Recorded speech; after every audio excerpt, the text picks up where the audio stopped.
পাকিস্তান ও Iran সংঘাতের মধ্যে যুক্তরাষ্ট্র, চীন ও ভারত কার পক্ষ নিল জানেন কি? একাধিক ক্ষেপণাস্ত্র হামলা চালিয়েছে তেহরান। ইরান ও পাকিস্তানের মধ্যে যুদ্ধ কি আসন্ন? ইরান ও পাকিস্তানের মধ্যে যুদ্ধের সংখ্যা কতটুকু জানেন কি?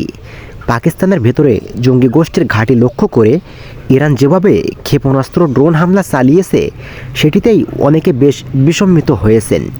এর একটি বড় কারণ হচ্ছে এই দুটি মুসলিম সংখ্যাগরিষ্ঠ প্রতিবেশী দেশকে আপাতদৃষ্টি থেকে পরস্পরের ভ্রাতৃপ্রতিম বন্ধু বলে মনে করা হয়। যেসব দ্বন্দ্বের কারণে ইরান ও পাকিস্তানের সংঘাত, বেলুচিস্তানের জঙ্গি গোষ্ঠী জৈশ আল আদল নিয়ে দ্বন্দ্বে জড়িয়েছে ইরান ও পাকিস্তান। ইসলামাবাদের আকাশসীমা লঙ্ঘন ও বেলুচি জঙ্গি গোষ্ঠীর দুইটি ঘাঁটিতে একাধিক ক্ষেপণাস্ত্র হামলা চালিয়েছে তেহরান। অপরদিকে গুরুতর পরিণতি হুঁশিয়ারি দিয়ে ইরানেও হামলা চালিয়েছে পাকিস্তান। ইরান ও পাকিস্তানের মধ্যে যুদ্ধ কি আসন্ন? গত বছরের ডিসেম্বরের মাঝামাঝি সময়ে জৈশ আল আদল অর্থাৎ জৈশ আল জমল নামেও পরিচিতি, যার ইংরেজি অনুবাদ আর্মি অব জাস্টিস নামের একটি সুন্নি গোষ্ঠী পাকিস্তানের বেলুচিস্তান প্রদেশ জুড়ে বেলুচ বিদ্রোহ পরিচালনা করেছে। গোষ্ঠীটি আগে জুন্দুল্লাহ নামে পরিচিত ছিল। পাকিস্তান ও ইরান সংঘাতের মধ্যে যুক্তরাষ্ট্র, চীন ও ভারত কার পক্ষ নিল জানেন কি? পাল্টাপাল্টি ক্ষেপণাস্ত্র হামলায় ইরান ও পাকিস্তানের মধ্যে তুমুল উত্তেজনা বিরাজ করছে।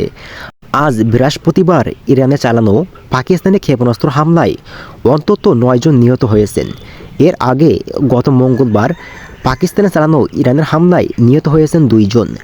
কাতার ভিত্তিক সংবাদ মাধ্যম আল জাজিরা লাইভ প্রতিবেদনে বলা হয়েছে, 1988 সালে ইরাক ও ইরানের মধ্যে যুদ্ধের পর এই প্রথমবারের মতো ইরানের ভূখণ্ডে ক্ষেপণাস্ত্র হামলার ঘটনা ঘটল।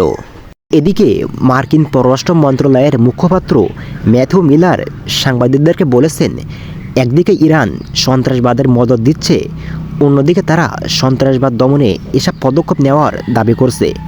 অন্যদিকে চীনের পররাষ্ট্র মন্ত্রণালয়ের মুখপাত্র মাও নিং সাংবাদিকদেরকে বলেছেন, আমরা দুই পক্ষকে উত্তেজনা কমানোর আহ্বান জানাই।